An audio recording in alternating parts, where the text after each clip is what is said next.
Agora deu. Já deu. Pode deixar, obrigada. Bom dia! Bom dia.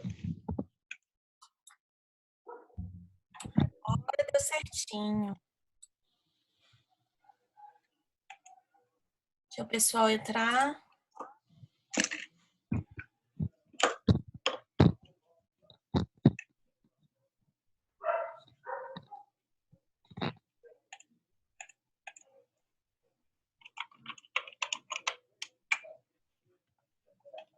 Fala aí no grupo, Wesley, que você conseguiu entrar. Consegui. Não, pois é, fala no Vou grupo. mandar lá. É porque parece que você tava com uma outra reunião aberta em vez dessa antes. Ué, estranho, não tava não.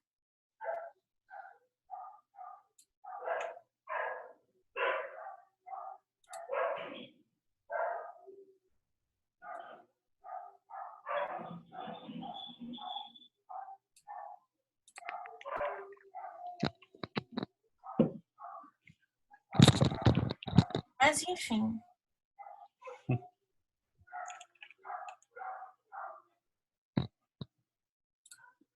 Agora sim, todos vocês aí.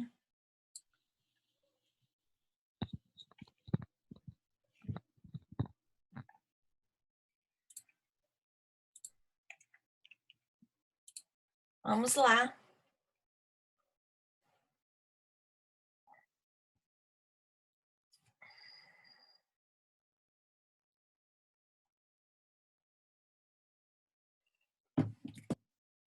Agora sim.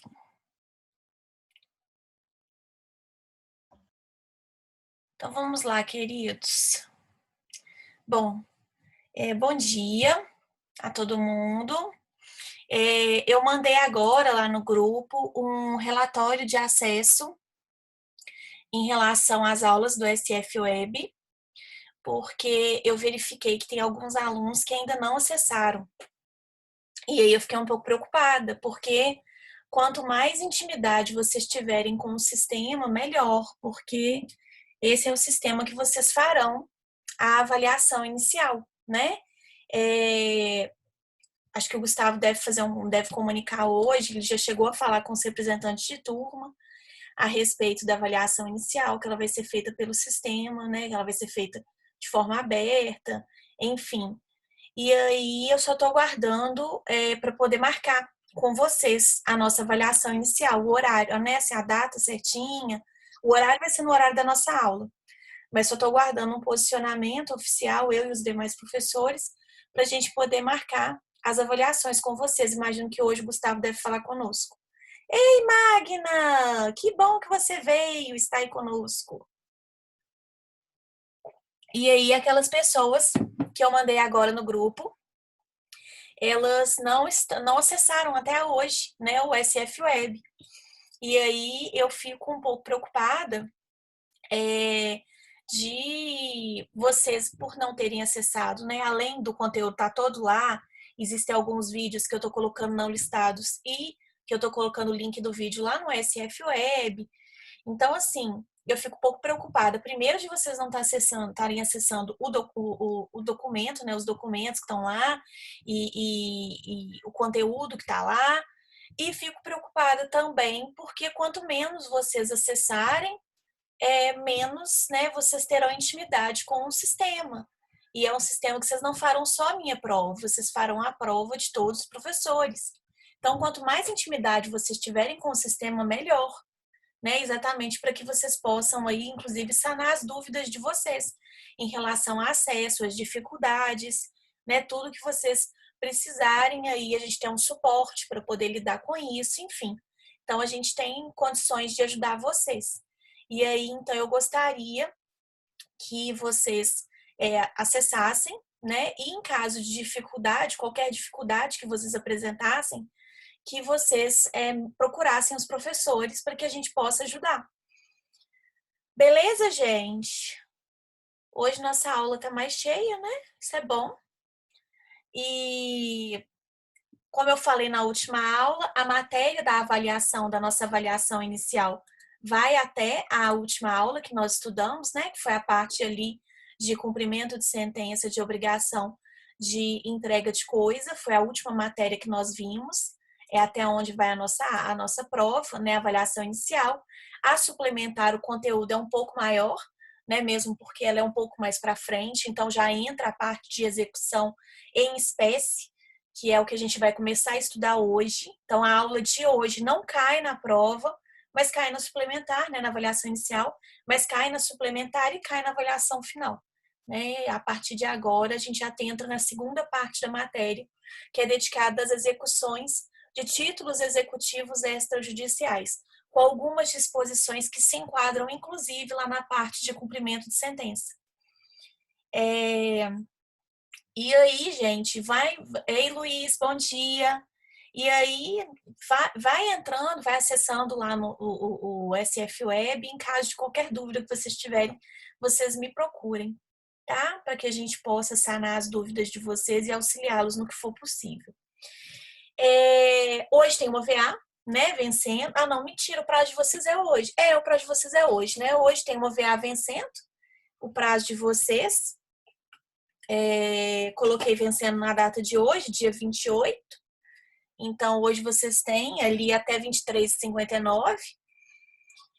Guilherme, engraçado, você está acessando com matrícula no login e matrícula na senha. O Guilherme falou o seguinte: sempre que ele tenta logar, parece que ele não reconhece o usuário. Você tentou colocar login? Não, então, vamos seguir. Faça o seguinte: me manda no meu WhatsApp, por favor, a sua matrícula.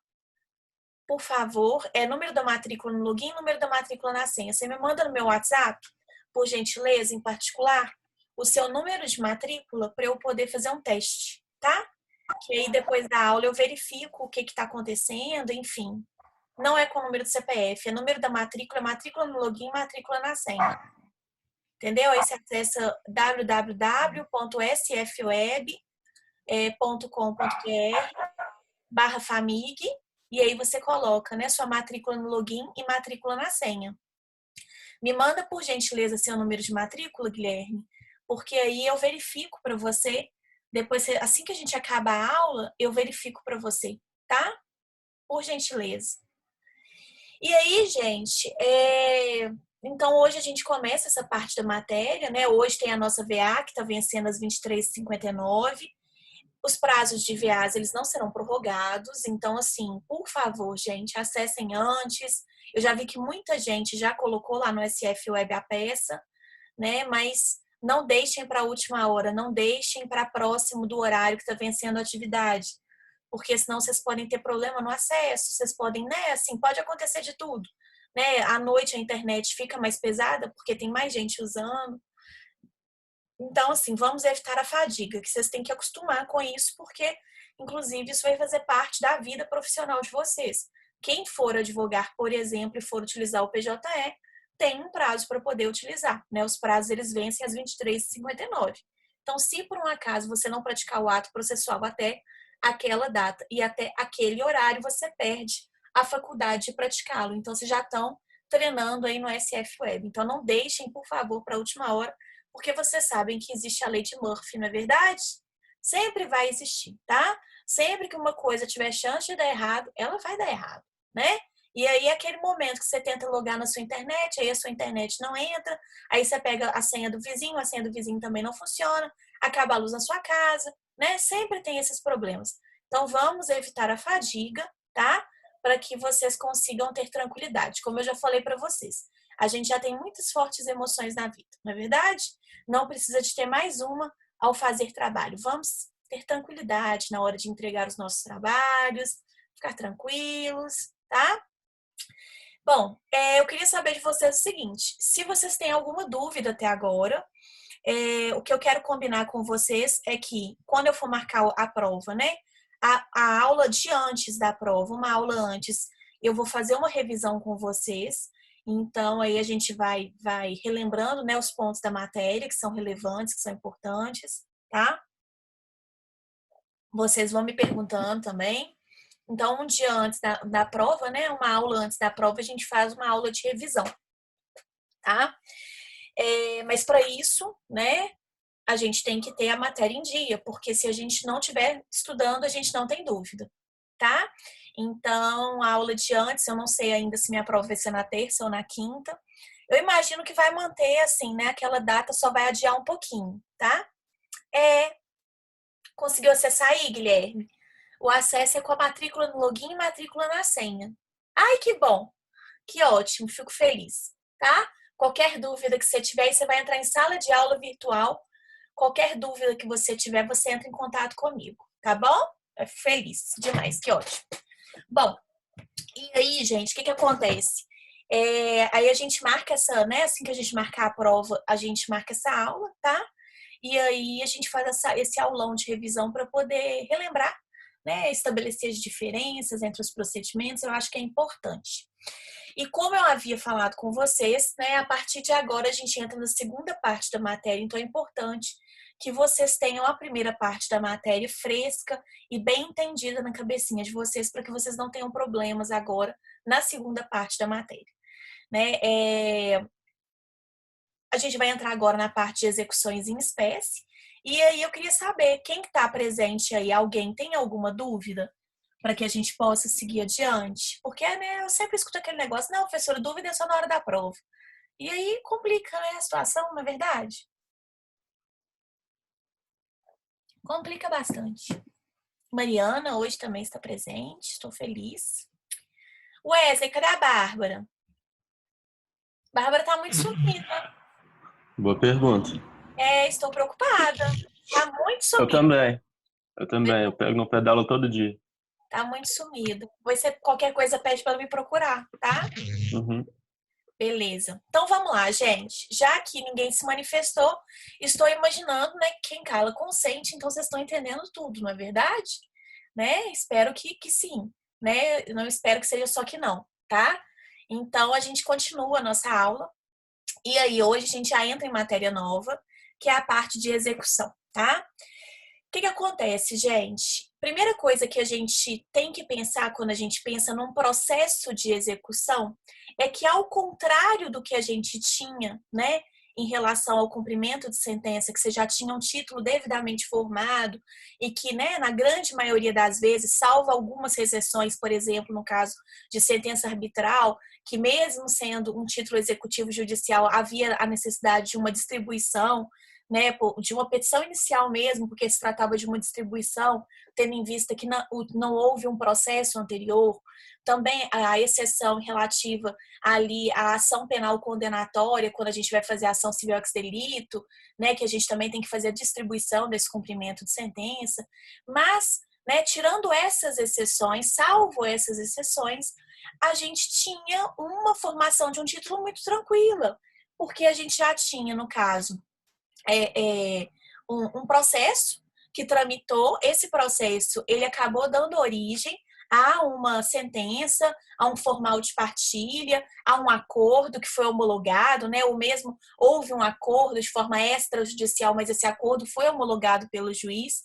E aí o que acontece? Nós tínhamos então de forma muito tranquila a formação desse título e bastava então agora darmos prosseguimento à fase, né, que seria o cumprimento de sentença.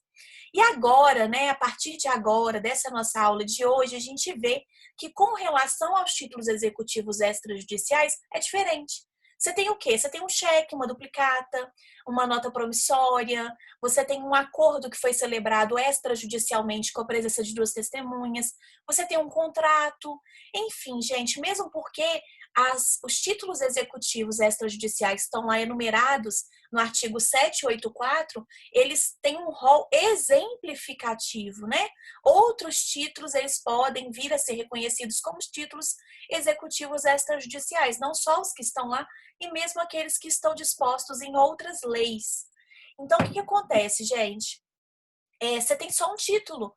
E aí, para que você possa receber a obrigação contida naquele título, é necessário que você faça um processo mesmo, né? Com todos os requisitos de uma petição inicial. Para você dar início a esse processo, você precisa de fazer uma petição inicial.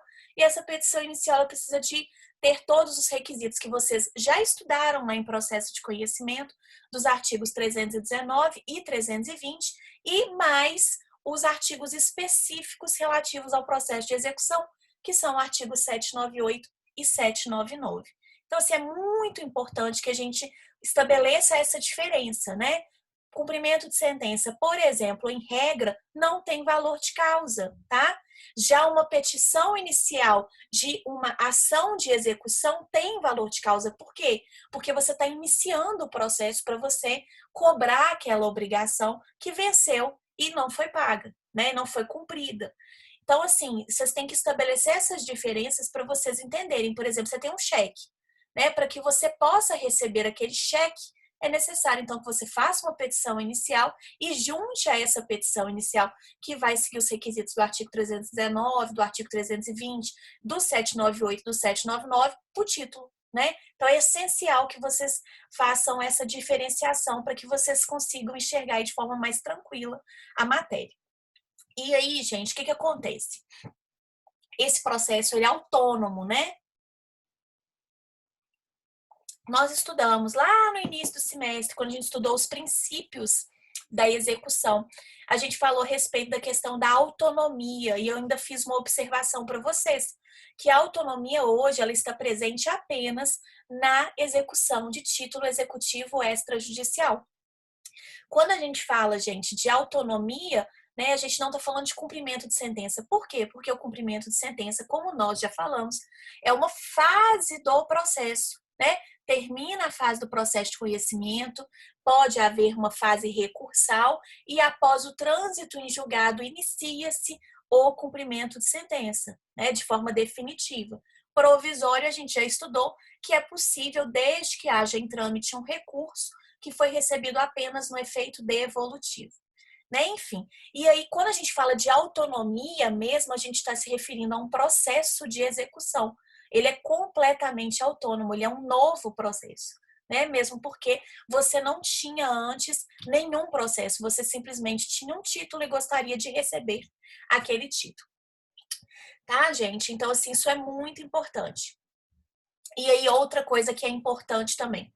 Não há previsão expressa nos procedimentos que nós vamos estudar de execução em espécie que o juiz, né, tenha que designar uma audiência. Não há dentro de cada procedimento uma determinação específica em relação à audiência. Entretanto, o artigo 772, gente, ele diz que o juiz ele pode tentar empregar formas de resolução pacíficas, né, adequadas ao conflito, dentre elas, por exemplo, a designação de uma audiência de conciliação.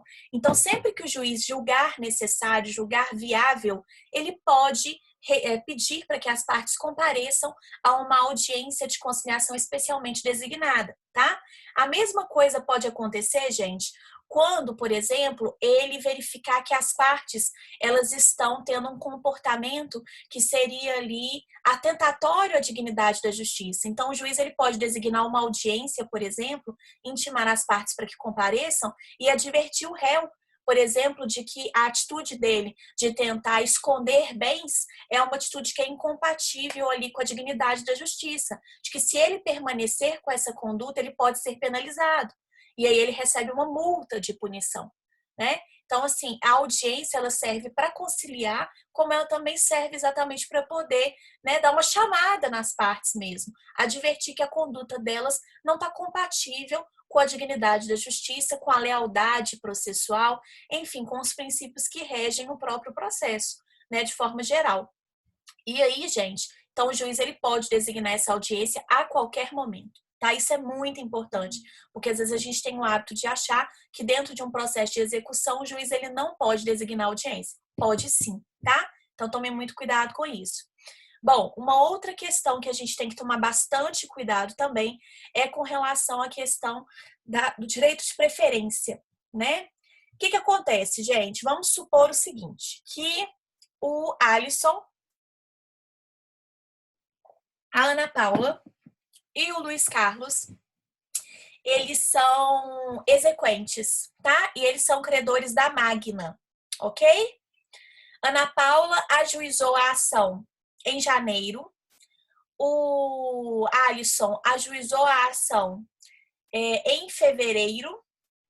E o Luiz Carlos, ele ajuizou a ação em dezembro, ok? Quem foi? E aí, o que aconteceu? Houve o ajuizamento dessa ação. Entretanto, gente, o Alisson, que fez o ajuizamento da ação agora em fevereiro, ele conseguiu penhorar os bens da Magna primeiro do que todo mundo, tá? Primeiro aconteceu a penhora do Alisson, em segundo lugar aconteceu a penhora da Ana Paula, em terceiro lugar aconteceu a penhora do Luiz Carlos. Pergunta: quem que vai ter direito de preferência a receber, né, o dinheiro, os valores oriundos da penhora desses bens, do leilão desses bens da Magna? Quem ajuizou primeiro a ação ou quem primeiro teve, né, ali a sua penhora realizada?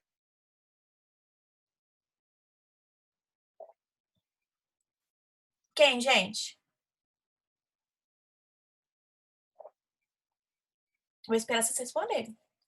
Quem ajuizou? Quem respondeu? Alisson? Isso. Você acha que primeiro, então, quem foi ajuizou a ação? Quem ajuizou a ação? Quem teve a ação ajuizada? Uhum. Na verdade, não, Alisson. Na verdade, o direito de preferência ele é estabelecido pela ordem que as penhoras foram feitas. Então, assim, muito importante, né, que vocês prestem bastante atenção nas datas em que as penhoras foram feitas, tá? Quem tem a penhora mais antiga, e isso eu tô falando, gente, não no caso de ter diversos bens e os bens penhorados, né, que eles sejam diferentes, tá? Isso eu estou falando na possibilidade de um mesmo bem sofrer diversas penhoras. Uai, professor, é possível que um mesmo bem ele sofra diversas penhoras? Sim, é possível. Olha só, se esse bem ele tiver valor suficiente para poder abarcar todas as penhoras, ele pode sofrer diversas penhoras. Vamos supor, então, que o bem que foi penhorado da Magna é um sítio no valor de 200 mil reais, tá? E aí o seu crédito, Alisson, era de 30 mil reais, o crédito da Ana Paula era de 50 mil reais e o crédito do Luiz Carlos era de 20 mil reais. Nesse caso, gente, eu posso, não tinha outro bem para poder penhorar, só tinha este bem, tá? Como que é que eu vou saber quem é que vai receber antes? Quem tiver penhorado antes, quem tiver, gente, dentro do processo de execução, conseguido fazer a penhora do bem antes. Ah, professora, mas nesse caso aí eu fiz as contas, vai dar 100 mil reais, ainda sobra 100 mil reais. Sim, se a gente considerar, gente, que o bem, ele vai ser, por exemplo, alienado, né? Se ele vai ser vendido em um leilão, pelo valor de avaliação. Só que nem sempre isso acontece. A gente vai estudar, gente, que quando um bem vai a leilão, né? Ele vai para um primeiro leilão com o valor mínimo é o valor de avaliação dele, tá? Mas se por um acaso ele não for ali adquirido no primeiro leilão, não tiver nenhum interessado em arrematar esse bem, ele vai para um segundo leilão. E esse segundo leilão, gente, estabelece um valor mínimo menor do que o valor de avaliação.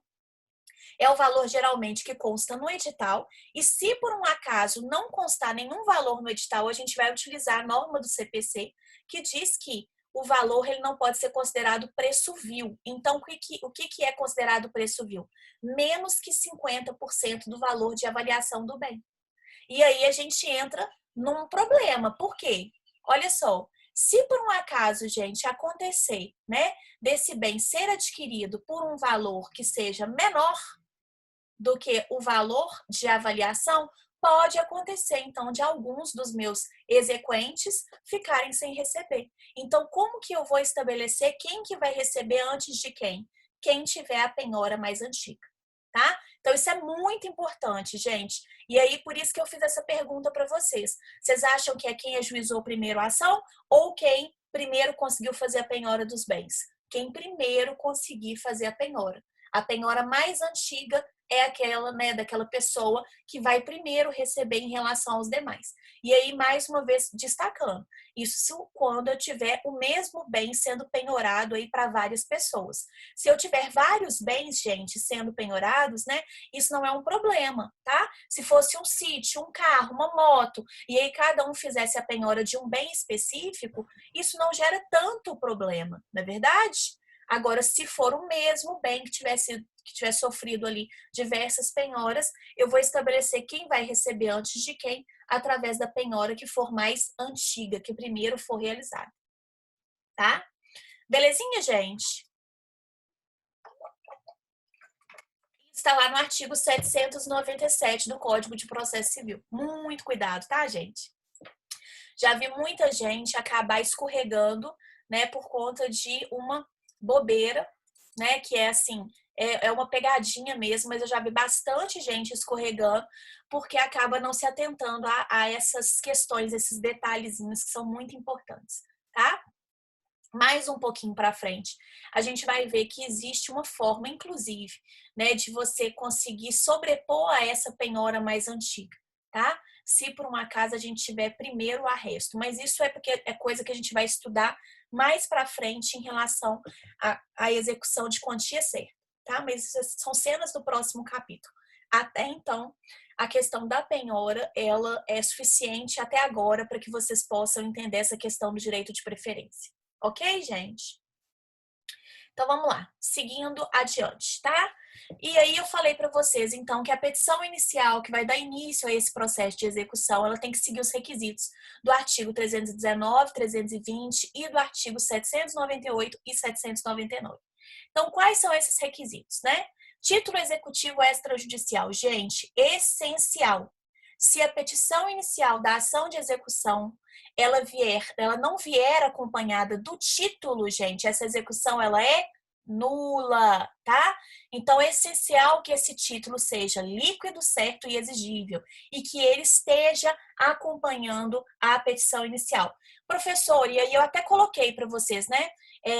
Quem está com o meu material escrito em mãos, o meu desafio foi a respeito dessa questão do direito de preferência. E lá atrás, quando eu fui falar um pouquinho para vocês a respeito da prática, isso aí eu falei na outra aula. Mas enfim, gente, é essencial que vocês façam a ação de execução, né? Instruam essa petição inicial da ação de execução com o título, tá? Ah, professor, o que vai acontecer se eu esquecer o título? Né? E eu estava falando a respeito disso. O que vai acontecer se eu esquecer de juntar o título na ação de execução? O que vai acontecer é o seguinte, gente. Quando você esquece de juntar um documento essencial numa petição inicial, o que o juiz faz?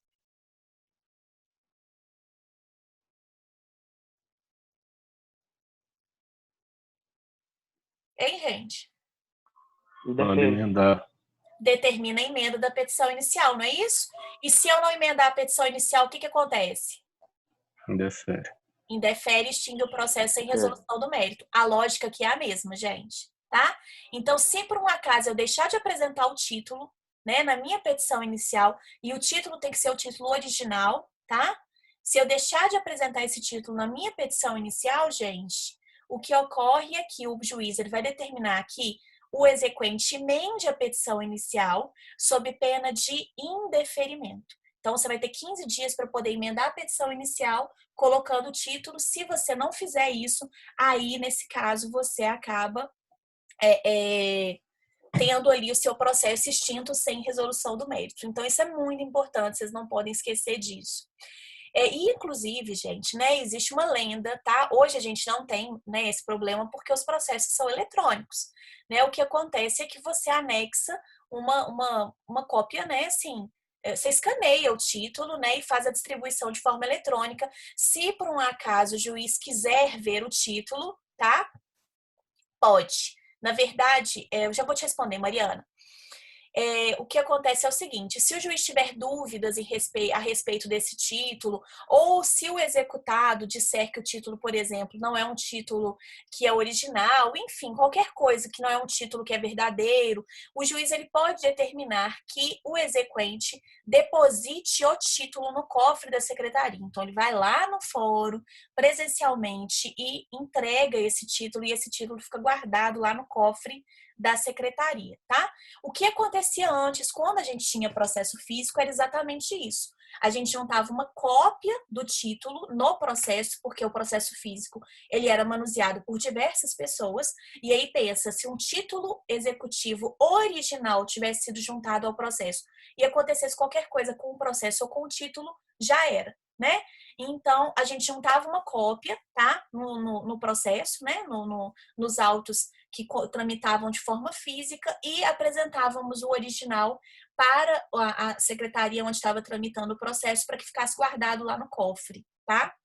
Era isso que nós fazíamos, né, antigamente. Hoje a gente não tem esse problema, né? E aí, por que que era feito dessa forma? Existe uma lenda urbana, tá? De um advogado que ele falava que ele tinha problema de vista, e aí ele pegava, né, o processo, ele pedia para poder observar, ver o processo lá no balcão, pegava o processo e aproximava ele bastante dos olhos, de forma que quando ele entregava esse processo, gente, os títulos executivos que ali estavam, eles desapareciam. Então, assim, né, o que corre nessa lenda urbana é que esse advogado, ele comia os títulos executivos, tá? Ele comia cheque, comia duplicata, comia nota promissória, né? Todos os títulos executivos extrajudiciais que eram ali, gente, juntados, né, no processo físico eles desapareciam, tá?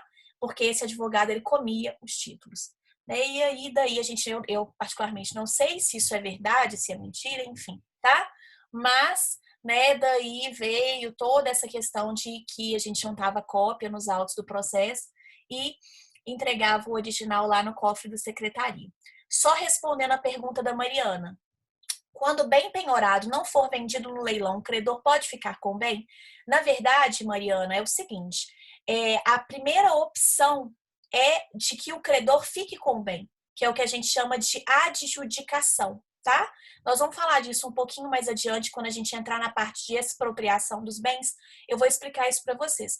Mas a adjudicação, inclusive, ela é preferencial à arrematação dos bens, porque ela é menos prejudicial ao executado, porque o bem ele é adquirido pelo valor de avaliação, né?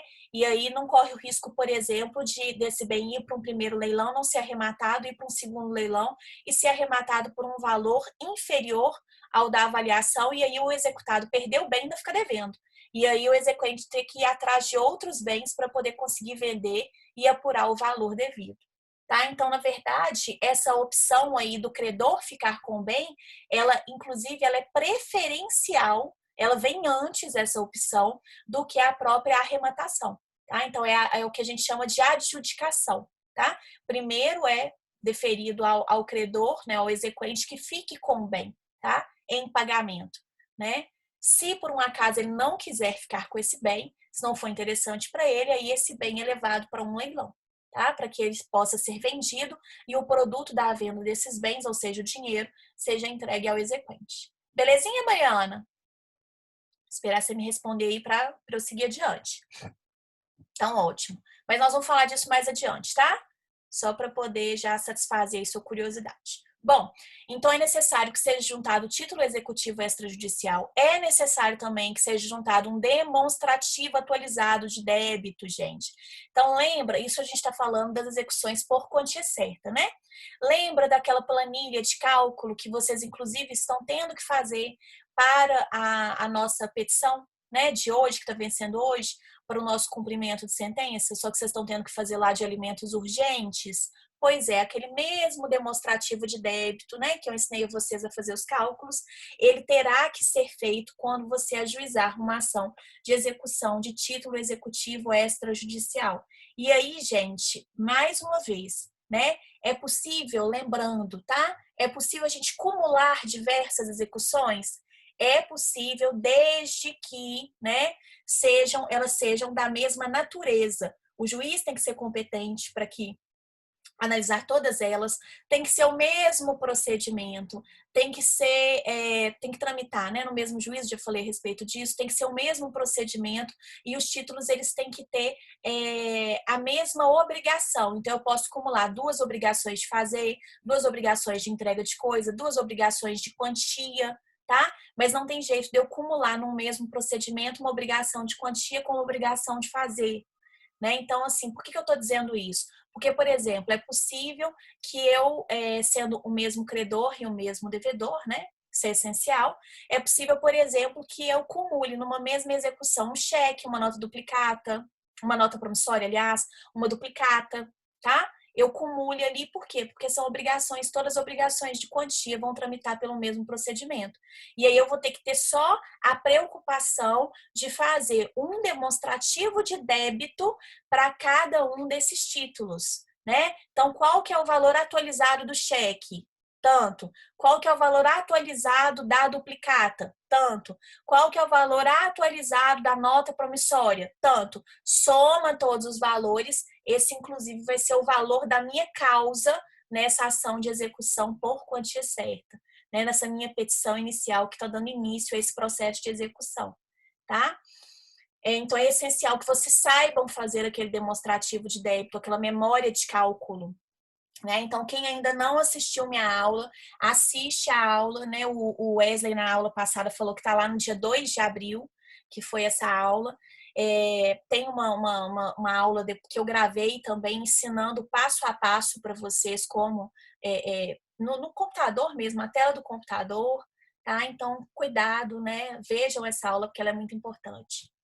Bom, é necessário também, gente, que eu junte, que eu demonstre para o juiz, né, as provas de que se verificou a condição ou o termo, se for o caso. O termo a gente sabe que uma obrigação a termo, é aquela obrigação que está subordinada a um evento futuro e certo. Então, por exemplo, uma conta que vence todo dia 10. Né? O cheque que vencia, que era para poder pagar no dia 10 de março e não foi pago. Tá? Condição, a gente sabe que é um evento, né? Um evento subordinado a uma situação que seja futura e incerta. Então, o navio chegar ao porto, alguém se casar, tá?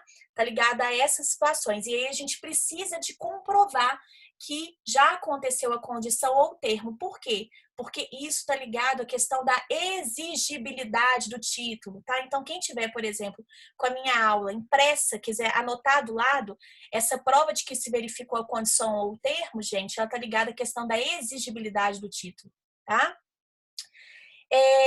Se por um acaso também, gente, houver a necessidade de uma contraprestação para que o executado cumpra a sua parte no trato, né, no acordo em relação ao título, é necessário também que seja provado ao juiz que essa contraprestação ela aconteceu, tá? A prova, se for o caso, de que adimpliu a contraprestação que lhe corresponde ou lhe assegura o cumprimento. Se por um acaso o executado, né, não for obrigado a satisfazer a sua parte no trato, no acordo, se a parte exequente não tiver ali estabelecido, cumprido uma determinada prestação. Então, isso aqui, gente, é para que o executado ele não alegue questão da exceção do contrato não cumprido. Não, eu não paguei porque eu não cumpri a minha obrigação, por exemplo, vamos supor, a obrigação de fazer, tá?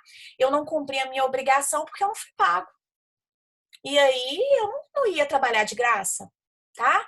Então, é exatamente para que seja provado ao juiz de que você cumpriu a sua parte no acordo e que, então, a sua exigência em relação à prestação do executado é legítima, tá?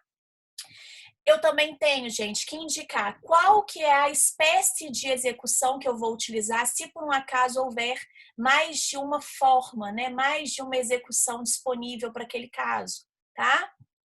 Lembrando que, nos termos lá do artigo 805, se uma determinada prestação, gente, ela puder, né, ser realizada de mais de uma forma, é sempre a forma que eu vou, no caso, né, escolher para iniciar, para poder fazer aquela prestação, vai ser sempre aquela execução, vai ser sempre aquela forma que vai ser menos gravosa ao executado, tá? A gente já estudou isso quando a gente estudou a questão do princípio da menor gravosidade, né? Menor onerosidade. Sempre que eu tiver ali em mãos uma forma de executar que seja mais benéfica ao executado, eu vou optar por essa forma, tá? Que vai trazer menor onerosidade. Então, sempre que eu puder cumprir uma obrigação, pedir o cumprimento de uma obrigação de uma forma ou de outra, eu vou sempre escolher aquela forma que seja mais benéfica ao executado, que vai trazer menos prejuízos ao executado. É necessário também, gente, colocar os nomes completos do exequente, do executado, número de inscrição no CPF ou no CNPJ, isso é essencial, importantíssimo, tá? E também, gente, sempre que possível, indicar quais bens são passíveis de penhora. Eu vou encerrar essa aula e vou mandar o link da próxima para vocês, para a gente poder continuar, que nós estamos no último minuto, tá? Ninguém foge, tá bom? Estou vendo os nomes de todos vocês. Não pode fugir, tá? Não pode ir embora, tá bom? E aí eu vou mandar o link agora para vocês, tá? Beijo!